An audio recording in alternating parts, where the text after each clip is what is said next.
Proiectului Vocea Basarabiei, Vocea României împreună pentru un viitor european, finanțat de către Departamentul pentru Relația cu Republica Moldova. Conținutul nu reprezintă poziția oficială a Departamentului pentru Relația cu Republica Moldova.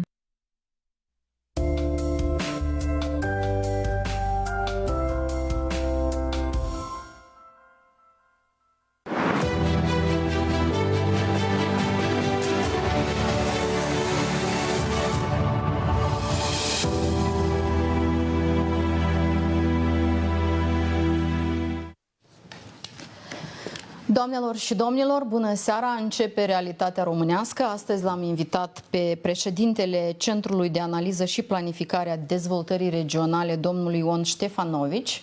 Bună seara! Bună seara și bine v-am găsit! Domnule Ștefanovici, sunteți în aceste zile la Chișinău pentru că vreți să puneți la cale detaliile privind participarea la un forum, sau mai degrabă zis organizarea Forumului Economic 2024.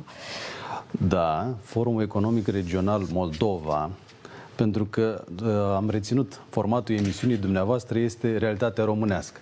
Dar eu am venit să vorbesc în mod deosebit despre realitatea moldovenească. Ca să ne înțeleagă corect telespectatorii despre realitatea moldovenească de pe ambele pruturi. Exact. Pentru că eu sunt născut la Iași, format la Iași, dar am muncit și în București, locuiesc în Suceava, deci am o bună cunoaștere asupra nord-estului României, dar de câțiva ani lucrez foarte mult cu administrația publică locală din toată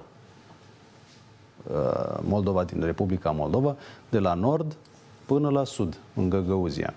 Deci formatul este unul de sprijin comun pe Moldova extinsă. Cât de o parte și de alta vorbim aceeași limbă, avem aceeași istorie, ne cunoaștem foarte bine și culmea că avem și aceleași probleme. Aveți o experiență în comunicarea cu primarii din Republica Moldova la nivel de administrație publică locală, i-ați consultat pe diferite proiecte europene. Ne puteți spune cum decurge acest proces? Ca și construcții de om, eu sunt un om extrem de pozitiv, dar cu toate astea, întotdeauna văd, ca și radiografie, unde sunt problemele. Și unde sunt problemele, tind să mă concentrez pe ele pentru a le găsi și soluții. Uitați, forumul acesta are o vechime. E dinaintea perioadei de aderare a României, din 2007. El este din 2003. Până în 2019 a avut un format dedicat numai României. Cele 6 județe din regiunea României, de nord-est. În 2020 s-a oprit pentru că a fost COVID-ul și în 2022 am început eu să discut împreună cu Agenția pentru Dezvoltare Regională Nord-Est, care se ocupă de probleme, proiecte, finanțări pe regiune europeană, vorbit, și să discutăm să facem un nou format. L-am preluat eu în 2023 și primul meu gând a fost să-l extind către Republica Moldova. Așa încât anul trecut, o delegație destul de consistentă a venit la Iași și am făcut Forumul Economic Regional Moldova într-un format extins. La vremea respectivă a venit anul trecut domnul ministru al agriculturii de la Chișinău, domnul Bolea, viceprim-ministru, împreună cu primari, cu reprezentanții ai mediului de afaceri de la Tracom, cu asociații de business și împreună cu primarii, cu mediul de business și cu autoritățile din regiunea de nord-est a României, am început să gândim în termen de regiune extinsă. Anul acesta, și nu mă desprind de Moldova, o să facem concentrare, discuții desigur aici, dar anul acesta l-am extins și mai mult. Și l-am dus și către Ucraina. Pentru că, și motivație extrem de simplă și administrativ, de ordine administrativ. În componența regiunii de nord-est, deci de România, Moldova, avem 2 județe cu funcțiuni pe Ucraina și pe Moldova. În Suceava există un birou de cooperare transfrontalieră cu Suceava, dintre Suceava și Ucraina. Înainte, poate ați mai auzit dumneavoastră, fără să intrăm foarte mult în detalii economice, exista un triunghi. România, Moldova, Ucraina. Ei, acest triunghi a fost despărțit și s-a despărțit în relații bilaterale. România-Ucraina, România-Moldova. Republica Fără Moldova. intermediar. Fără a mai îmbina timpii și evident că înțelegem de ce s-a luat această decizie. Ucraina are un parcurs specific, da? Pe un fond de conflict. Moldova, slavă Domnului, are un parcurs normal de pace și vrem să ne concentrăm pe lucrurile acestea. Pace înseamnă prosperitate, posibilitate de a lucra, avem o limbă comună pe care o putem folosi, avem foarte multe elemente istorice comune pe care putem clădi și ne putem fundamenta relațiile. Prin urmare, eu personal, ca și opinie, am felicitat această decizie și am îmbrățișat-o cu ambele mâini. Așa încât, prin Suceava, discutăm cu partenerii din Ucraina și am invitat la forum și ei vor veni de la Odessa până la Lvov, trecut prin Cernăuți, evident, Ivano-Frankivsk și așa mai departe. Iar din Iași, din Biroul Regional de Cooperare Transfrontalieră Iași cu Republica Moldova, discutăm exclusiv despre tot teritoriul Republicii Moldova. Aceste birouri au capacitatea și sunt reglementate ca atare să administreze fonduri europene pentru cele două relații. Și acum mergem doar către Republica Moldova. La momentul de față s-au făcut extraordinar de multe proiecte administrative pe cele mai variate domenii. Educație, situații de urgență, cum sunt pompierii, dotări, noi le spunem investiții hard, adică sunt mai serioase, au fost achiziționate tot felul de dotări, mașini de pompieri, etc. și așa mai departe. Dar modernizare de grădinițe, dispensare medicale și așa mai departe. Unii vor spune că este complet insuficient. A fost un punct de plecare. Vorbesc de exercițiul 2014-2020 financiar european. Acum suntem în exercițiu 2021-2027. Va exista o continuitate. Dar deja o bază o avem. Ei, în formatul acestei întrevederi vor mai veni și de la București factori de decizie, excluzând zona politică. Oameni care, în mod uzual, zi de zi, 365 de zile pe an, lucrează cu partenerii din Republica Moldova. La nivel de Ministerul Energiei, pe cele mai diverse și spinoase probleme. Exact. La nivel de Minister al Dezvoltării, pe aducțiuni de apă, subtraversări ale Prutului, etc. și așa mai departe. Pentru că Republica Moldova are două surse de apă, una viciată, să zicem, pe Nistru la momentul de față și nu mai intrăm. Cu probleme, da. Cu foarte mari probleme, dacă mă întrebați pe mine. Chiar aș vrea să revin la acest subiect. Cu drag. Pentru că eu am discutat și cu primarii care sunt cu alimentare pe Nistru de apă. Și pentru ei, poate pentru unii, nu știu, din Vaslui și mai departe, problema apei nu există. Deși prin anumite județe, chiar și din Moldova, seceta a lăsat foarte mari, Moldova românească, tot fac specificitățile astea și a început să fie o problemă și seceta. Chiar și în Neamț, uitați, scad munții pe Piatra Neamț și acolo sunt niște probleme legate de apă, de conducte, de alimentări și așa mai departe. Trebuie schimbate, ele sunt din perioada dinainte de 89, sunt chestii administrative. Sursa de apă există. Trebuie și folosită. Dar pentru primarii și factorii de decizie de-a lungul, de la nord la sud pe Nistru, problema apei e o problemă cât se poate de serioasă. Dar cum poate fi rezolvată această problemă? Pentru că suntem într-o situație în care, în orice moment, ținând cont de ceea ce se întâmplă în Ucraina, am putea să ne trezim la pachet cu lipsă de apă potabilă. Au vorbit despre asta și oficialii de la Kiev, ne-au spus-o direct. Și fără menajamente. Da. Există proiecte pe fonduri europene, pentru că la Iași există o regie de apă autonomă cu performanță. Încă din perioada de preaderare au beneficiat de fonduri la vremea respectivă, să apar preaderare, vorbim la nivelul sfârșitul anilor 90, prin care s-a modernizat foarte mult regia de apă, care astăzi se numește Apa Vitală. Acolo. Și la nivel de decizie s-a luat hotărârea ca această structură, Apa Vital, să facă toate demersurile necesare pentru a asigura alimentarea cu apă dinspre Iași spre Republica Moldova. Deci să nu credeți că sunt vorbe, sunt fapte. Lucrurile este pentru prima oară când eu le aud în spațiu public. aceste vorbe. N-am știut că există o astfel de... Da, sunt proiecte. Un astfel de proiect. Da, e în execuție. Am discutat săptămânile trecute că suntem într-o situație foarte gravă, dar nu se știa care ar fi soluția în mod aproximativ măcar. Da, există. Mă miră că spuneți așa ceva.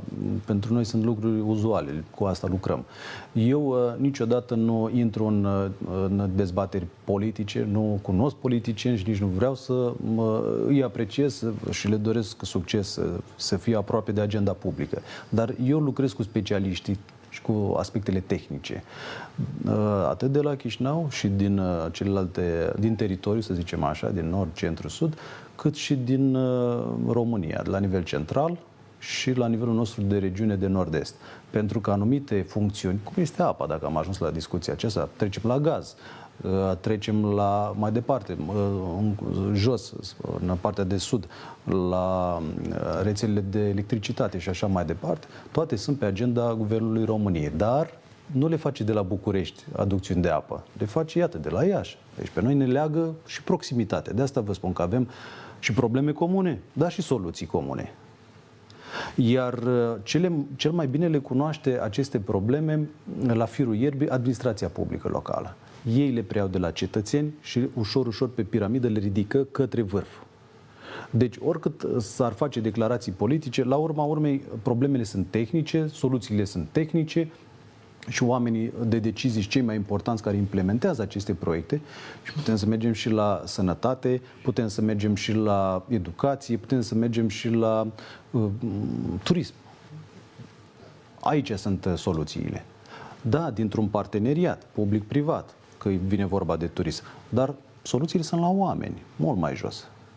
Și ca și concluzie la discuția aceasta în primă fază, eu vă spun că am cunoscut specialiști în ministere, energie, dezvoltare, turism, oameni care lucrează în ministere și care, mai departe de deciziile și sferele astea de conducere, își fac treaba foarte, foarte bine. Nu sunt atât de mulți pe cât ar trebui să fie. Au niște situații, vorbesc strict în Republica Moldova, au niște situații de stres continuu. Și oricine lucrează într-un stres continuu, vă dați seama că la un moment dat tinde să obosească. E un surmenaj fantastic. Dar, spre exemplu, la Ministerul de Externe, aveți echipă de diplomați extraordinar de buni și vorbesc pe diplomație economică. Un forum, cum facem noi, poate e important la noi acasă, în Moldova românească, dar aici la Chișinău astfel de evenimente sunt precum aerul, adică sunt atât de necesare pentru discuții, pentru expunerea problemelor, căutare de soluții în mod uzual, încât oamenii ăștia au devenit specialiști adevărați. Poate nici în România pe diplomație economică nu sunt atât de buni cât sunt la Chișinău. Și vă spun un om care nu are de ce să exagereze cu nimic. Îi apreciez extraordinar de mult.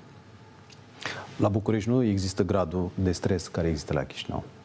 Și sunt foarte buni și asta, știți cum e? Fac așa o paralelă. Cum e în Israel. Trupele de securitate de acolo și tot formatul de securitate, având de-a lungul anilor și zecilor de ani, din păcate, așa e situația, probleme de securitate la nivel cotidian, zi de zi, au ajuns să fie printre cei mai buni din lume. Pentru că zi de zi s-au lovit de probleme și au fost nevoiți să se supracalifice și supra-specializeze. Așa se întâmplă peste tot. Deci mediul de stres creează specialiști. Atâta timp cât reușim să-i motivăm din toate punctele de vedere, dar mai întâi sufletește, mental, financiar, desigur că toți trăiesc în societate, într-o societate, nu au familii, le asigurăm condiții de siguranță, de lucru foarte bune și nu tragem prea tare de ei ca să nu îi rupem. Exact. Domnule Ștefanovici, luăm o scurtă pauză de publicitate, după care revenim.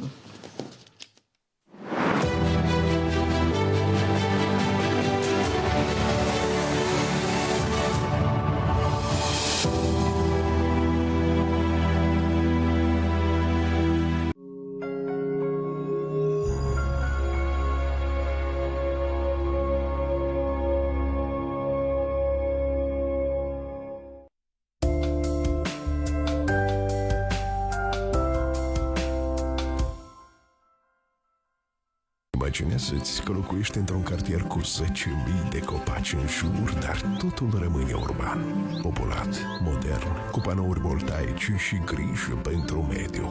Nu undeva, ci aici, în Moldova. Așa este satul german. Te așteptăm acasă.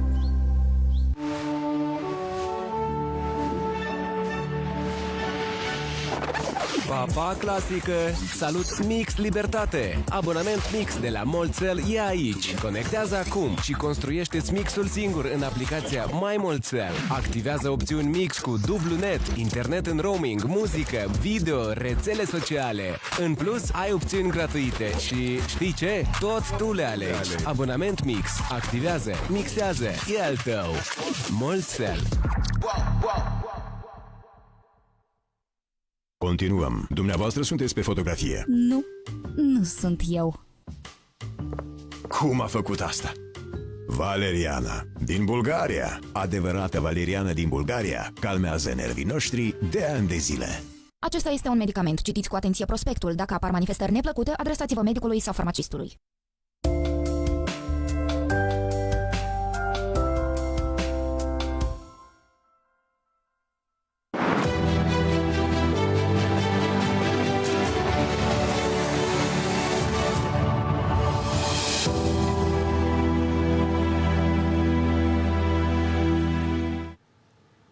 Doamnelor și domnilor, continuăm Realitatea Românească. Astăzi invitat este domnul Ion Ștefanovici, președinte al Centrului de Analiză și Planificare a Dezvoltării Regionale.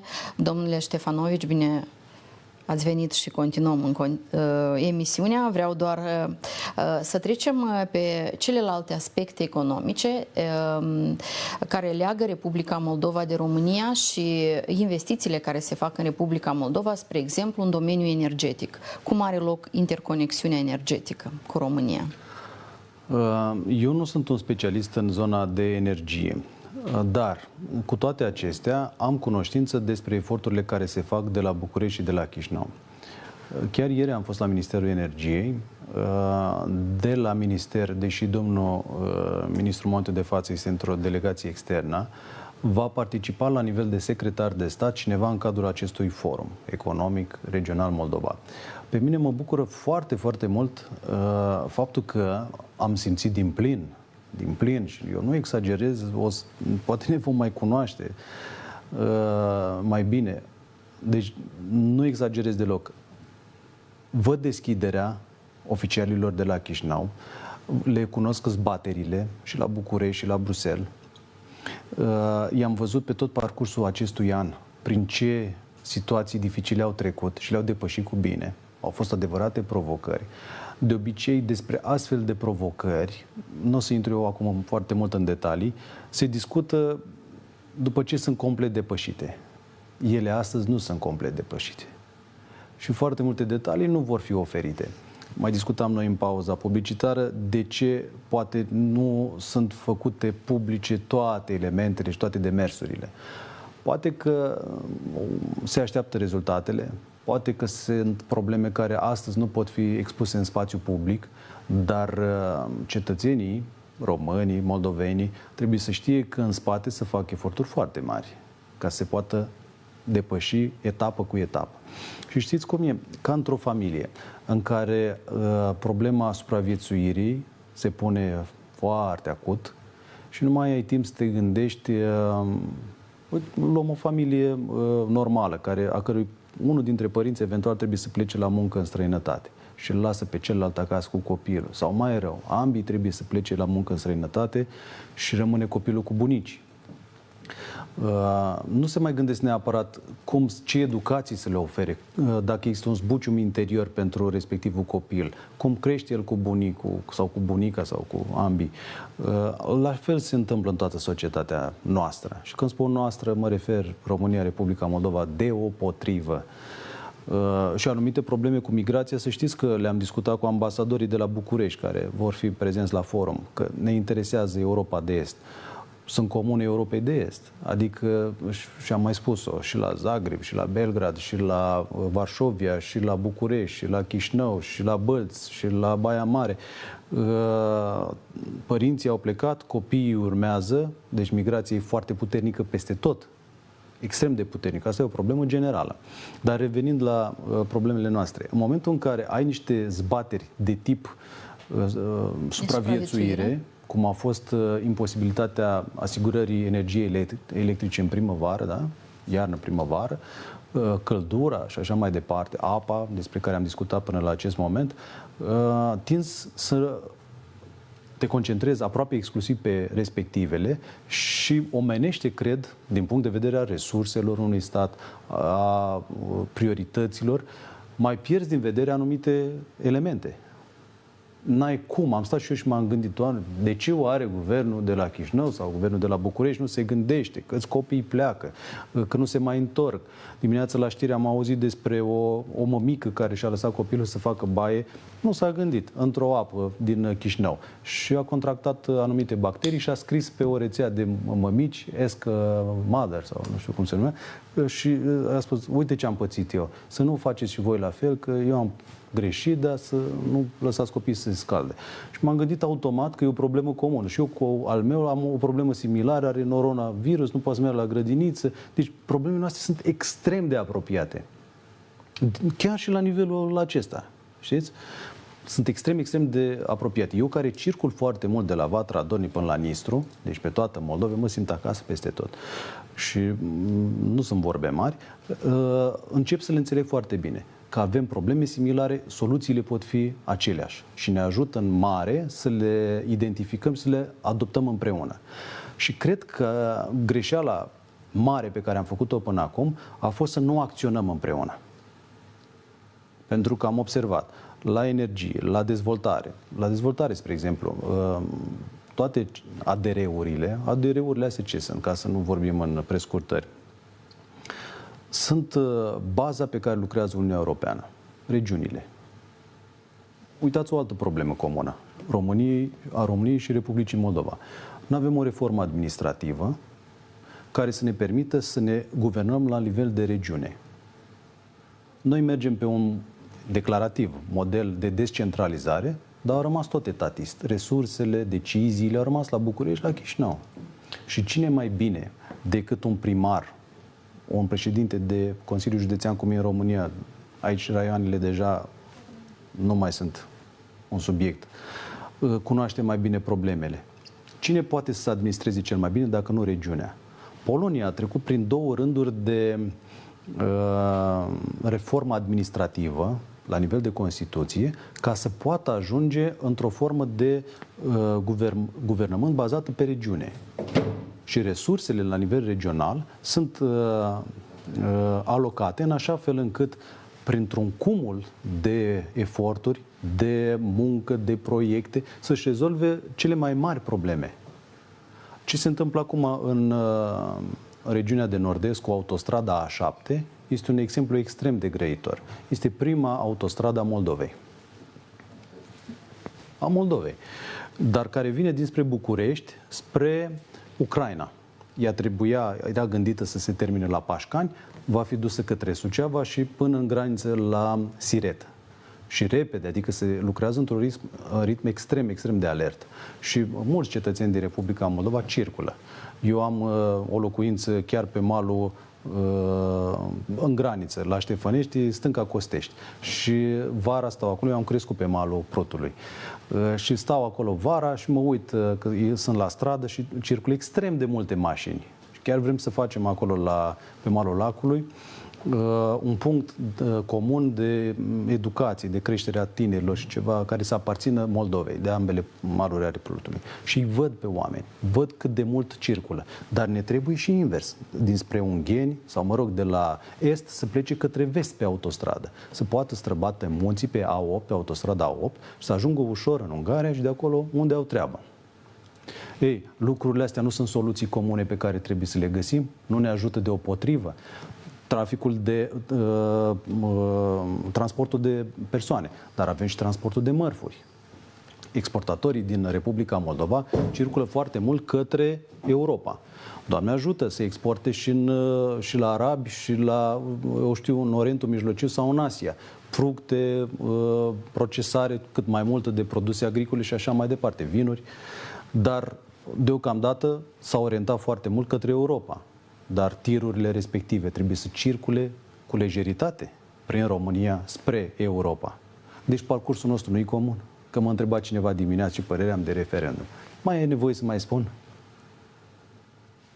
Am o părere că toți credem că asta e familia și încotro mergem.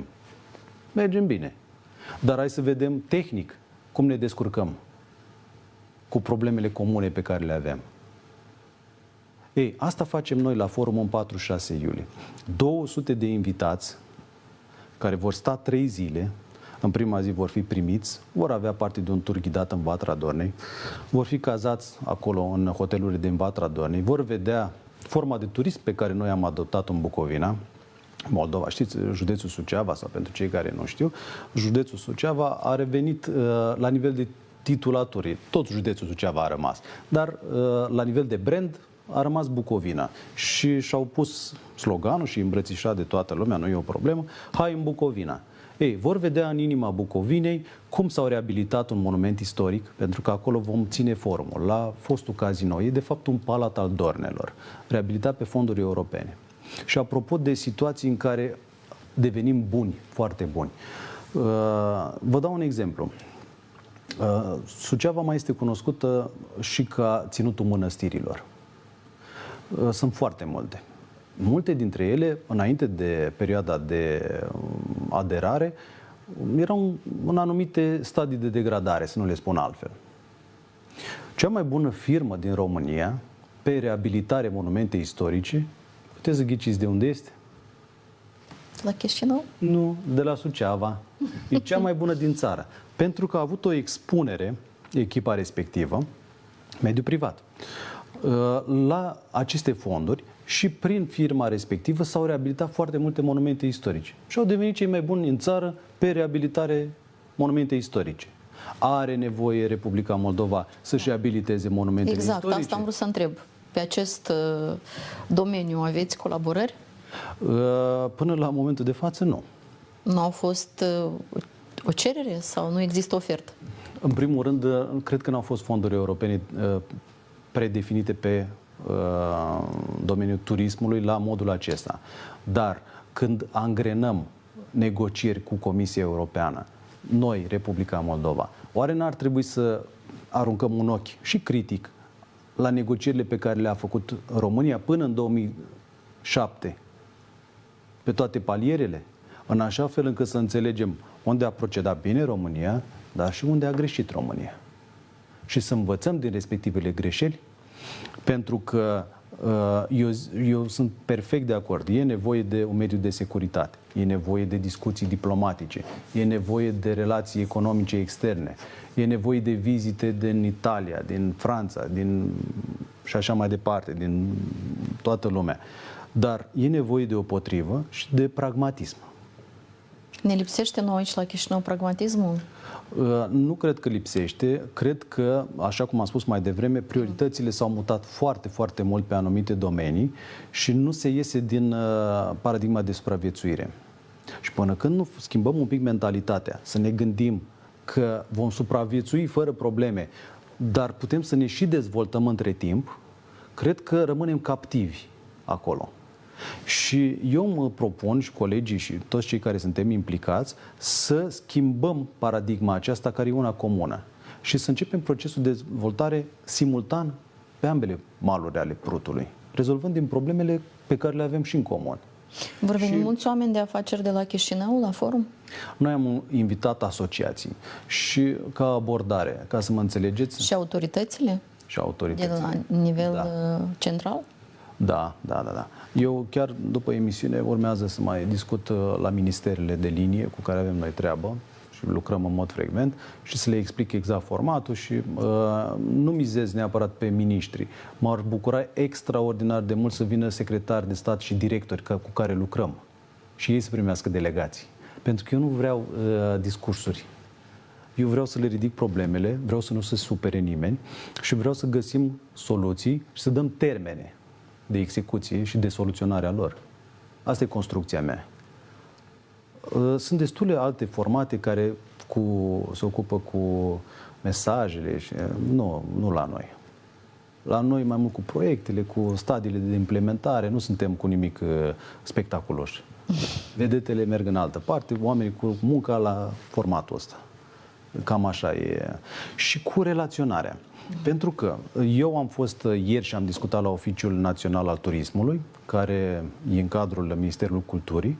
I-am invitat, dacă vrea să vină Ministrul Culturii, eu sunt foarte bucuros, dar eu vreau să vină directorul de la Oficiul Național al Turismului, pentru că el mi-a pus mie pe tapet următoarele probleme. Și nu o să le expun acum, că nu vreau să critic pe nimeni. Dar intern, acolo vor fi discuții. De ce anumite chestii nu s-au rezolvat în partea română, s-au rezolvat în partea moldovenească. Un singur proiect comun, Moldova și-a făcut treaba, România nu și-a făcut. Despre ce proiect e vorba? Pe turism. Am înțeles. Pe turism și are legătură cu Ștefan cel Mare, care e prezent în viețile noastre în continuare. Și vreau să-l rezolv și după ce rezolvăm vă spun exact despre ce a fost vorba. Nu înainte. Și vreau ca primarii să cunoască firmele de consultanță din România. Vreau să reușim și o să le dăm niște teme punctuale celor din legislativul de la Chișinău, în care să ne permită, să ne faciliteze legislația, în așa fel încât firme de consultanță să poată sprijini primarii din Moldova. Că altfel o să aveți întârzierile care le-am avut și noi, apropo de probleme. Pentru că și noi nu aveam firme de consultanță, nu ne ajuta nimeni, până când ne-am prins de situații, ne-am aflat în 2014.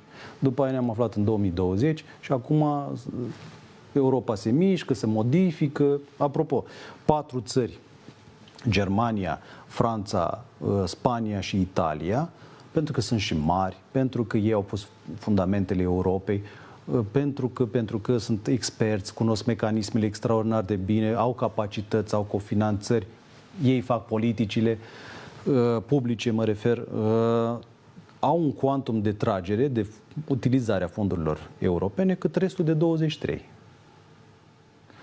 Vor spune unii, vai, ești eurosceptic, ești... Nu sunt realist. Hai să facem în așa fel încât să creștem și în favoarea Europei de Est și în speță mă doare de România și Republica Moldova aceste fonduri. Cum? Păi nu prin declarații. Prin coordonare.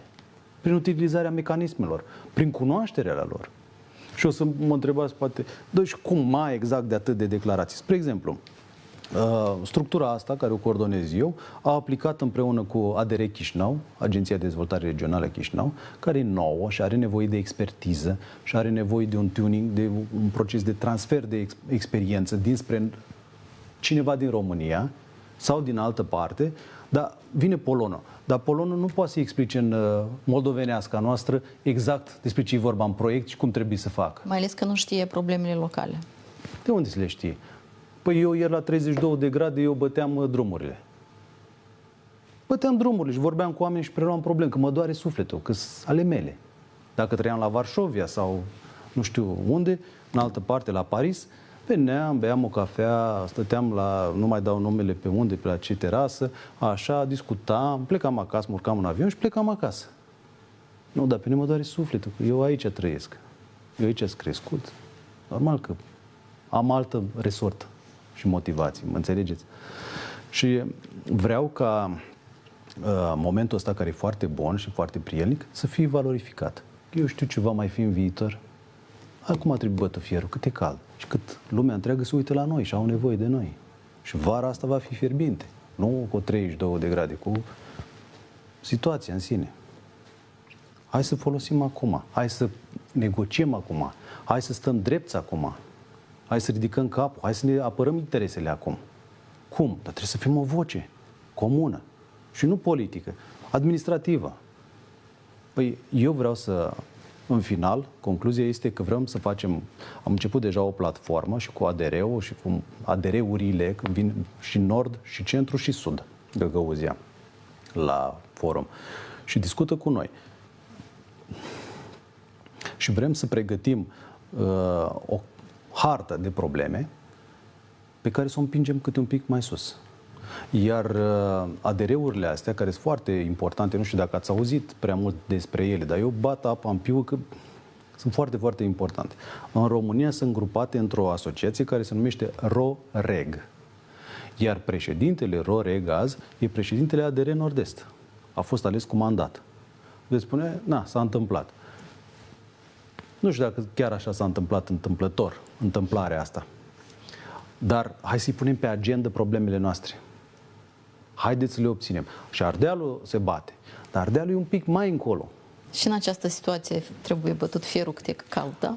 Vreau, dar cum să-l batem? Trebuie să aducem problemele primarilor. Și de asta v-am spus mai devreme și cu asta trag concluzia momentană că am primit feedback foarte bun și de la nivel central și de la nivel local. Vine președintele calm, Congresul Autorităților Locale din Moldova. Vin primarii din Călăraș, din Soroca, din Ștefan Vodă, Edineț, vin. Le-am dat o delegație foarte mare, posibilitatea să vină. La acest forum, vă referiți? Da, sigur. Noi le asigurăm tot. Mai puțin transportul, că nu am putut să-l decontez, nu e eligibil, că puneam și elicopter dacă se putea, dar n-am avut de unde. Așa. Și vreau să vină să stea acolo, să stea liniștiți, să stea așezați. Le-am transmis prin structurile lor, că nu poți să vorbești chiar cu toți, individual. Să-și grupeze problemele. Pentru că, până la urmă, colaborarea va fi sistemică, pe structuri. Ei sunt asociați în structura asta calm. În România au altă structură tot așa de asociații comune și orașe și împreună să și sudează. Și vor face o asociație comună între România și Republica Moldova. Ei, în structura respectivă, nu trebuie să întâlnească, să stea la o cafea și să mai spună ce mai fac copiii tăi, bine și ai mei, bine. Hai să vedem copiii noștri, ai tuturor, ce fac. Și cum îi ținem acasă și cum îi ajutăm. Aici e toată durerea. Aici vrem să lucrăm. Domnule Ștefanovici, dar Republica Moldova este atractivă pentru investitorii străini? Pentru că mulți dintre ei, unii dintre ei care stau destul de bine, aleg să plece. Bine, din diferite motive. Poate pentru că s-au scumpit costurile pentru salarii, în sens că nu mai suntem o piață atât de ieftină de muncă ca și în trecut. Și resursele sunt importante. Și resurse. Și forța de muncă. Și energia. Pentru că dacă produci la un anumit cost la Iași cărămidă, nu voi da numele unei fabrici de cărămidă cu care am discutat și am spus, dar hai să trecem prutul. Și a zis, da, trecem prutul. Dar eu mă interesează în primul rând gazul cât costă, curentul cât costă. Și aici e mai scump. Agregatele de unde le aduci și la ce distanță. Facem o discuție acum și de pe investiții. Așa. Și am cu cine lucra. La anumite, vă spun doar câteva, sunt susținut la nivel local, am utilități, am și așa mai departe, apropiere, toate contează. Toate contează pentru un investitor privat. Și cum să-l aduc? Dacă el produce mai mult decât produce în Buză, au sediu, spre exemplu, am luat pe partea asta de construcții, în Iași, aproape de vamă. Și cei din Moldova care vor neapărat să cumpere cărămidă de acolo, o iau și o duc prin vamă și cu asta basta. Dar n-ai cum să-l convingi să vină. Ce faci? Îi dai subvenții de stat? N-ai cum. Dar, totuși, eforturi s-au făcut.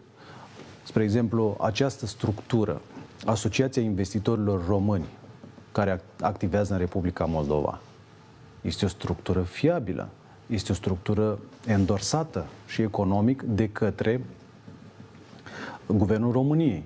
Este o structură bine reprezentată aici la Chișinău, care împreună cu Ambasada României la Chișinău, cu misiunea economică, fac eforturi 365 de zile pe an și care au adus, nu dau nume, că nu știu dacă e voie să dai nume, dar au adus bancă, au adus farma, au adus cine mai e pe zona asta, AIR-ul, da? Mai mulți în componență, nu știu pe din afară. Ei, toți respectivii agenți economici mari, foarte mari, au venit în Moldova și activează aici. Prin intermediul Asociației Investitorilor Români. Și atunci, cum Asociația Investitorilor Români a reușit să facă un climat bun pentru acești investitori? Se lucrează, da. Și nu se reușește la nivel de stat în Republica Moldova? Se reușește punct cu punct. Colaborarea între cele două entități guvernamentale e foarte bună și facilități nu se pot crea, dar au fost convinși să treacă granița. De mai multe luni de zile se discută și despre un fond de garantare a business-ului în România, la nivel de guvern, pentru activitățile din Republica Moldova.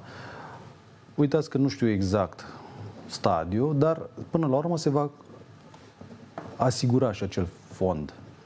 Și în momentul respectiv noi mizăm pe o impulsionare a investitorilor români, a agenților mari din România să treacă în Protu. Pentru că, vedeți, până să-i aduci pe saudiți, pe nu știu care din lumea întreagă, și nu am luat un exemplu aleator, chiar există discuții cu ambasada Arabiei Saudite, cunosc pe ambasadori, foarte deschis, interesat. El face funcțiune dublă și pentru România și pentru Republica Moldova, dar la București. Și eu vreau să-l aduc mai des pe el. Vreau să-l aduc pe ambasadorul Indiei la Chișinău mai des. Vreau să venim să discutăm și să vedem exact ce oportunități au. Că mai scump curentul, asta e. O să vedem exact ce se poate câștiga de pe asta. Că până la urmă ne reglăm cumva cu ei. Noi avem multe de învățat din diplomația economică făcută și în alte vremuri, care mergea pe un pragmatism real. Eu acum mi-am împrospătat un pic cunoștințele la Ministerul de Externe român, am făcut acolo o specializare la Institutul Diplomatic Român, am terminat-o acum o săptămână și am văzut care e nota, că de asta m-am dus, cum gândesc oamenii și ce se mai poate face în momentul de față. Și vă asigur că există o redefinire a principiilor de diplomație economică.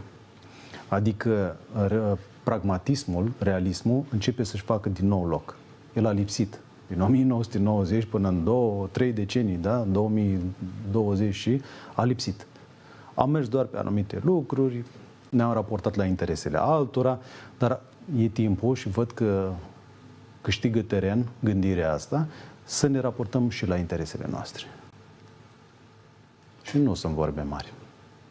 Domnule Ștefanovici, acum Ucraina nu va mai permite după anul nou tranzitul de gaze pe teritoriul ei către Europa. Avem regiunea transnistreană care teoretic ar trebui să intre într-un colaps economic în câteva luni dacă acest lucru se întâmplă. Da, se întâmplă. Cum credeți? Cum poate rezolva pe deplin Republica Moldova problema gazelor în general? Nu știu cât cunoașteți despre România, dar deși nu mai avem noi o statură foarte impozantă în Europa, suntem totuși pe cale să ne redefinim ca țară. Și Republica Moldova odată cu noi, evident. Și nu știu iarăși cât știu cetățenii Republicii Moldova, dar România e o țară bogată. Am mai înstrăinat noi din resurse, că eram și mai bine. Dar suntem îndestulați pe gaze naturale și din alte perspective a resurselor. Deci, eu nu mi-aș face foarte mari probleme. Aveți și pentru export? Nu știu dacă se consideră export în cadrul Uniunii Europene, gazurile care pleacă din România. Dar... Ziceam că știu că România are suficient pentru consum intern. Da. Dar România nu și are... pentru a se împărți cu alții. Știți, era o glumă amară că Austria e foarte bogată. Are păduri, are gaze în România. În România, da? Da. Avem. Ar trebui să mai plece un pic și spre Republica Moldova și va pleca și mai puțin pe alte părți, că mai au restul de unde să-și poarte de grijă. Când spun realism și mă opresc aici, că nu vreau să fiu socotit anti nu știu ce, nu sunt anti nimic, sunt pro. Sunt pro țara mea, pro Moldova. Aici e pro-ul meu. Și aici eu 20 de ani înainte de acum vreau să muncesc și să trăiesc aici. Copiii mei vreau să rămână aici. nu vreau să plece în altă parte, vreau să i-am alături. Asta ar fi mulțumirea mea sufletească cea mai mare. Să aibă și ai mei, și ai dumneavoastră, și ai domnilor, aici viitorul.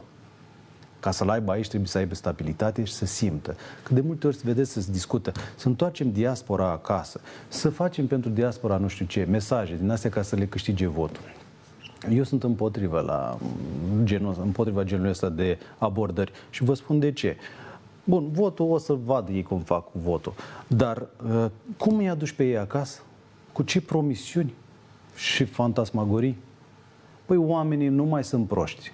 Oamenii dacă văd stabilitate, dacă văd salarii, dacă văd câștig la ei acasă și dacă văd la un moment dat, ca în familie, când pun plus cu minus, cât câștig și cât cheltui.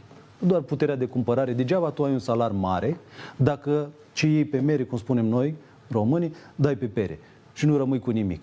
Dacă eu am salarul în țară, în România, pentru un doctor de 3.000, 5.000 de euro, dacă am pentru muncitori salariu, da, minim, de 1.000 de euro, da, la momentul de față, de ce i-ar conveni unui muncitor român să trăiască în Germania, să câștige 3.000, din care să dea jos chiria, cum a spus dumneavoastră, transportul, să trezească la 3 noaptea, să stea cu încă 10 în cameră, să stea departe de familie, să-și lase copilul, să-și lase nevasta, să aibă drame și așa mai departe și să vină acasă o lună, în luna diasporei, luna august, pe care eu, sincer, exact, o detest. cu 1.000 de euro curat. Da. Pe care îi poate face acasă. Și stă lângă familie și asigură copilul nu ia razna, îi dă o educație, este acolo și mama și tata. Dar putem să comparăm vreodată unitatea familiei și versus dezbinarea ei pentru 3 lei în plus? Nu știu, eu nu gândesc așa. Convinge-i cu fapte. Convinge-i cu măsuri. Convinge-i cu realitatea vieții. Și oprește migrația. Pentru că nu știu pe unii cât îi mai întorci, dacă și-au făcut rostul lor unde și l-au făcut. Dar măcar nu mai lăsa de aici să-ți plece următorii. Că rămâi cu satele goale. Ceea ce se întâmplă în momentul de față. Rămâi cu satele goale. Și țara cui rămâne? Domnule Ștefanovici, ați spus că sunt și investiții pe domeniul sănătății, fonduri europene, că lucrați și pe astfel de proiecte.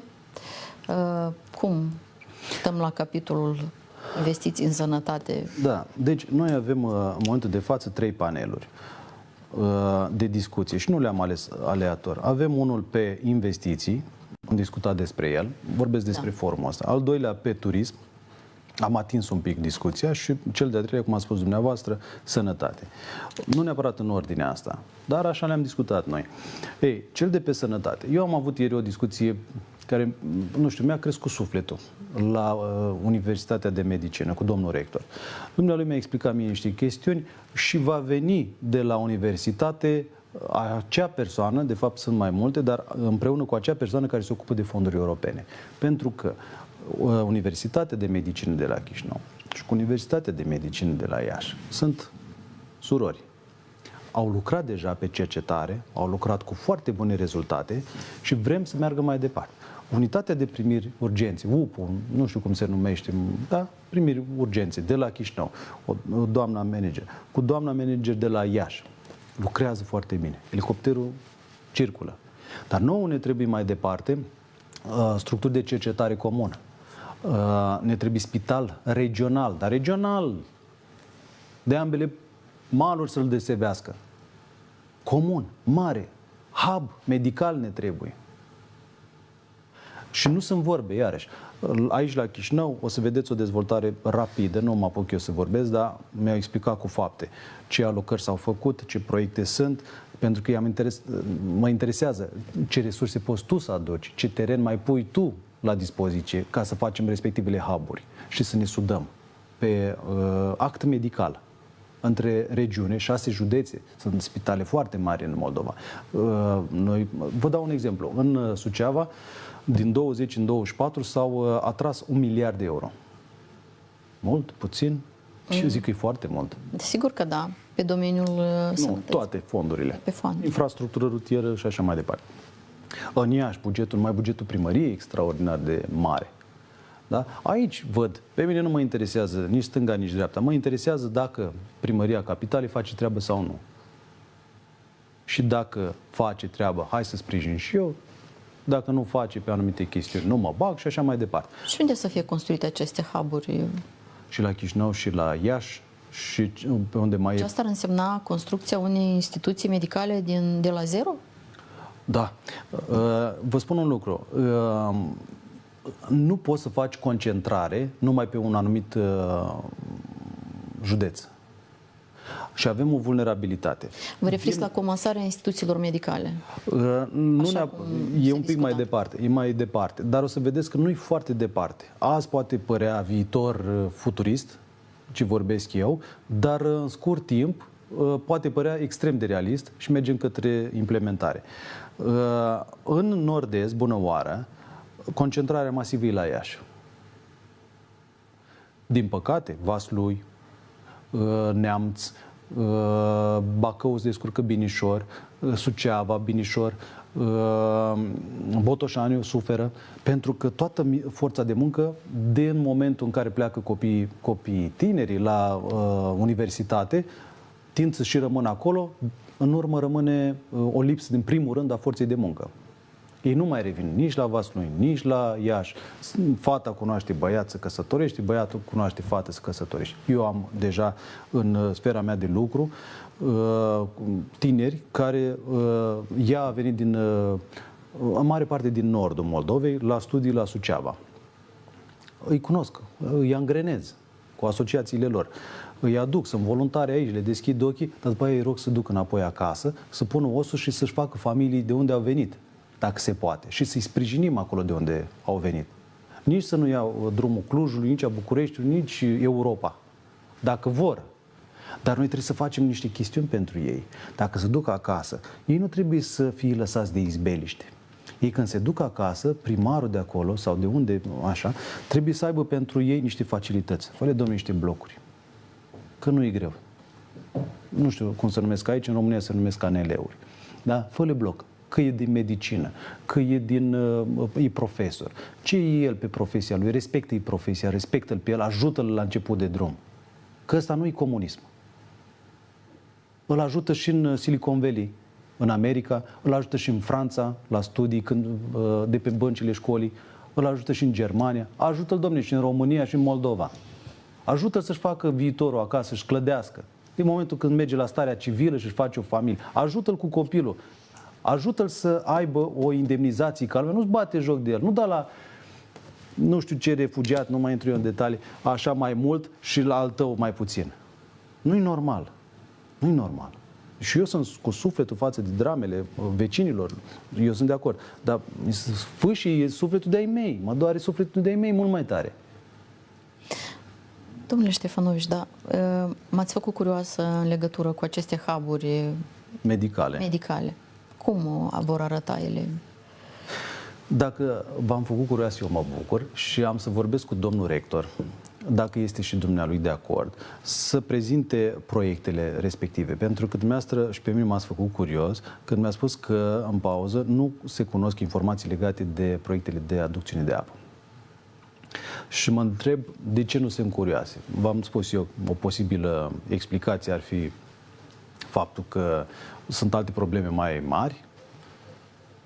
Noi le cunoaștem ca și soluții și abordări și alocări financiare și ce se face, lucrările, licitațiile, că trebuie să respecti toate normele, să fie în legalitate și dumneavoastră nu le cunoașteți. Asta, pentru mine, ăsta e un semn de întrebare. Și atunci, dacă există și oamenii solicită și zic, dom'le, am vrea să auzim nu numai dezbateri politice, că nu mai vrem să auzim dezbateri politice, hai spuneți-ne un pic și despre apă, hai spuneți-ne un pic și despre gaz, spuneți-ne și pentru copilașii ăștia, dacă mai vin lângă bunici acasă, dacă se mai întorc. Spuneți-mi un pic cu actul medical. Ar trebui să avem spital universitar la Chișinău sau nu? Îl lăsăm așa cum este el. Păi dar de ce să ne trebuiască? Păi poate ne trebuie rezidenții să se întoarcă acasă. Da? De la o chirurgie, la intervenții... Dacă pe scurt, aceste hub-uri ce ar însemna?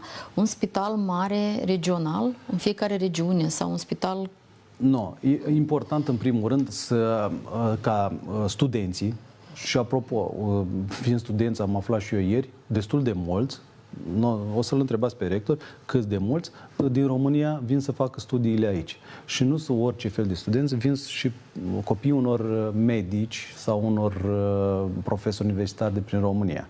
Și din Iași, și de prin Cluj. Așa. Deci, înseamnă că nu vin degeaba. Din momentul în care ei se formează, ei trebuie să aibă condiții de practică foarte apropiate ca și stimularea realității de actul medical asupra pacientului. Că vorbim de stomatologie. Acum, vă dați seama, cunoștințele mele sunt generale pe toate domeniile. Eu mi-am asumat, împreună cu echipa și cu colegii mei, să rezolvăm din probleme.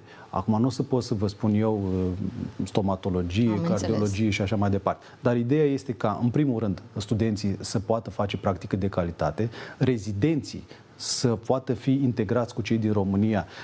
Nord-est, eu trăiesc în Nord-est, în moldovean, mă interesează de regiunea mea în primul și în primul rând, ca cu cei de la noi de acasă să lucreze împreună, să le facilităm grade de salarizare comune și mai ales pe fonduri europene.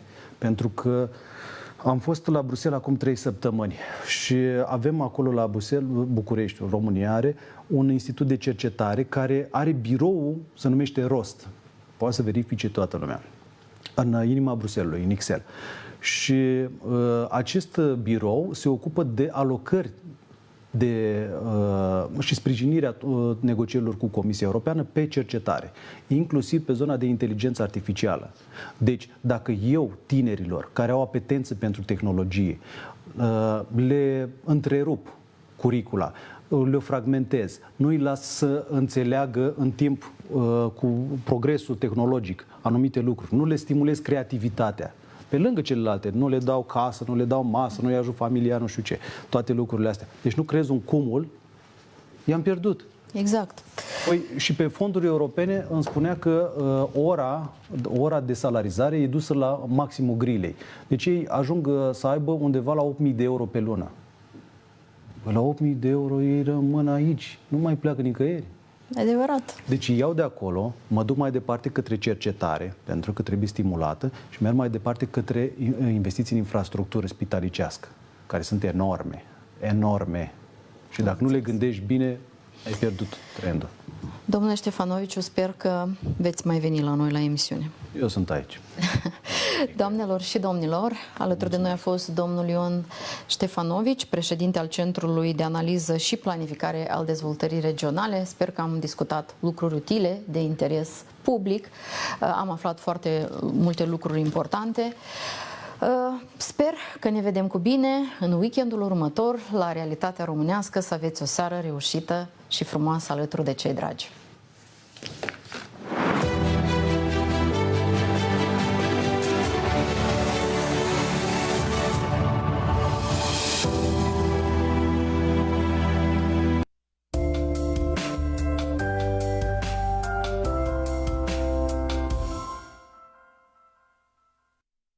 Emisiunea realizată în cadrul proiectului Vocea Basarabiei, Vocea României, împreună pentru un viitor european, finanțat de către Departamentul pentru Relația cu Republica Moldova. Conținutul nu reprezintă poziția oficială a Departamentului pentru Relația cu Republica Moldova.